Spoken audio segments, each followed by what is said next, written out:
ও নবী, চিন্তা করবেন না, কষ্টের পরেই আছে সুখ, দুঃখের পরেই আছে আনন্দ, ঠিক কিনা? কষ্টের পরেই সুখ, সুখ এটা দুঃখের পরেই থাকে। আল্লাহ সেটআপটা এভাবেই করেছেন। দুঃখ, কষ্ট, বিপদ আর পরীক্ষায় মুমিন ভয় পায় না, কারণ মুমিনের হারাবার কিছু নাই, ঠিক কিনা? আমাদের জীবনে যদি বিপদ নেমে আসে, আমরা কি চিন্তিত হই? কথা বলেন। আমরা তখন সবর করি, কি করি? আর সবরের সওয়াব আছে না নাই? কারণ মুমিন জানে রাত যত গভীর হয়, অন্ধকার তমানিসা বেদ করে সুবহে সাদিক হয়। মুমিন জানে গর্ভবতী নারীর পেটের যন্ত্রণা যত বাড়তে থাকে, নতুন মেহমান আগমনের সময় ঘনাতে থাকে, ঠিক কিনা? মুমিন জানে মুমিনের উপর বিপদ কষ্ট যত বাড়তে থাকে, সুখের সময় ঘনাতে থাকে, কাছে আসতে থাকে। চিল্লায় বলেন ঠিক কিনা? এজন্য আল্লাহ বললেন ফাইন্না মাআল উসরি ইউসরান, ইন্না মাআল উসরি ইউসরা। ও নবী, চিন্তা করবেন না, পেরেশান হবেন না। মাক্কি জীবনে আপনার দুঃখ কষ্ট, কিন্তু কিছুদিন পরে মাদানী জীবনে আপনার জীবনে সুখ নামিয়ে দিবে কে?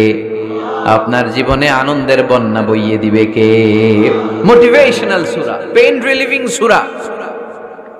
আপনি বিপদে পড়লেই এই আয়াত নিয়ে চিন্তা করবেন যে বিপদের পরেই আনন্দ আছে, কষ্টের পরেই দুঃখ আছে।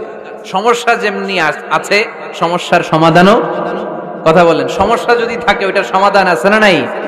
আল্লাহ never creates a lock without its key. আল্লাহ এমন কোন তালা বানায় নাই যেই তালার জন্য চাবি বানায় নাই, ঠিক কি না? তালা যদি বানায়, ওই তালার কি আছে? সমস্যা যদি থাকে, ওইটার কি আছে? এজন্য কষ্টের পরে আনন্দ, দুঃখের পরে সুখ, চিন্তা করার সুযোগ নাই। সবশেষ আল্লাহ গাইডলাইন দিলেন। প্রথম গাইডলাইন, ফাইদা ফারাগতা ফানসাব ওয়া ইলা রাব্বিকা ফারগাব। ফাইদা ফারাগতা ফানসাব। হে নবী, যখন আপনি দাওয়াতি কাজ করে করে, রাষ্ট্রীয় কাজ করে করে একটু ফুরসাত পাবেন, অবসর পাবেন, ফানসাব ফিল ইবাদা, আপনি একটু ইবাদতে মশগুল হয়ে যান, আপনি একটু দোয়ায় মশগুল হয়ে যান। ওয়া ইলা রাব্বিকা ফারগাব, আর আপনার রবের দিকে মনোনিবেশ করুন। ব্যথা যদি পান, কষ্ট যদি পান, আমারে বলেন, অন্যরে বলেন না। কিন্তু আমরা ব্যথা পাইলে শেয়ার করি কোথায়? সবার আগে কি বুকে? ফেসবুক। কষ্ট পেয়েছি, দুঃখ পেয়েছি, কোথায় শেয়ার করি? কেউ যদি আমারে কষ্ট দেয়, আমি বদলা নিতে চাই, ঠিক কি না? কিন্তু ইসলাম বলে বদলা না নিয়ে বদলে দাও। কি করবেন? বদলা নিও না, বদলে দাও। আল্লাহর কাছে বল, বন্ধুর কাছে বলার আগে, স্ত্রীর কাছে বলার আগে, ফেসবুকে শেয়ার করার আগে, কষ্টের কথা শেয়ার করব কার কাছে? বিশ্বনবী সাল্লাল্লাহু আলাইহি ওয়াসাল্লাম আমাদেরকে এটাই শিখিয়েছেন। এই শিক্ষার মধ্য দিয়ে গোটা বিশ্বকে তিনি চেঞ্জ করে দিয়েছেন। তার নাম, আওয়াজ করে বলতে হবে, তার নাম মুহাম্মদ সাল্লাল্লাহু আলাইহি ওয়াসাল্লাম। এই সূরা থেকে আমাদের জন্য শিক্ষা হচ্ছে, আমরা বিপদে আপদে সব সময় ভরসা রাখবো একজনের উপর, তিনি কে? আর মনে রাখতে হবে, the grief isn't permanent, the struggle isn't permanent. এই পৃথিবীর কোনো দুঃখ কষ্ট আর সমস্যা এটা পার্মানেন্ট নয়। সমস্যার পরে সমাধান আছে, দুঃখের পরে আনন্দ আছে। এই বিপদ পরীক্ষাগুলো আল্লাহ তাআলা আমাদেরকে দেন আমাদের কোমরকে সোজা করার জন্য, আমাদের পায়ের নিচের মাটিকে শক্ত করার জন্য।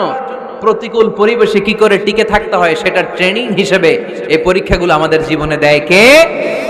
আর ফাইদা ফারাগতা ফানসাব, ফাইদা ফারাগতা ফানসাব। ও নবী, যখনই আপনি অবসর পাবেন, অবসর সময়টা আমরা কাজে লাগাবো। রাজি আছেন তো? আমরা অনেক সময় অবসরকে কাজে লাগাই না, কিন্তু যখন খুব বেশি ব্যস্ত হয়ে পড়ি, তখন আমাদের মাথায় আসে, হায় রে, অবসর যদি কাজে লাগাইতাম, অবসরে পরীক্ষার পরে 3 মাসে যদি পড়তাম, আজকে ইউনিভার্সিটিতে চান্স পাইতাম, ঠিক কিনা? এজন্য যুবক ছেলেরা, অবসর নষ্ট করা যাবে না, এগুলোর কাজে লাগাতে হবে। আর বিপদে আপদে সবসময় ভরসা রাখতে হবে একজনের উপর, তিনি কে? আজকের এই প্রোগ্রাম বাস্তবায়নে যারা সহযোগিতা করেছেন তাদের সবাইকে আমি শুকরিয়া জানাই।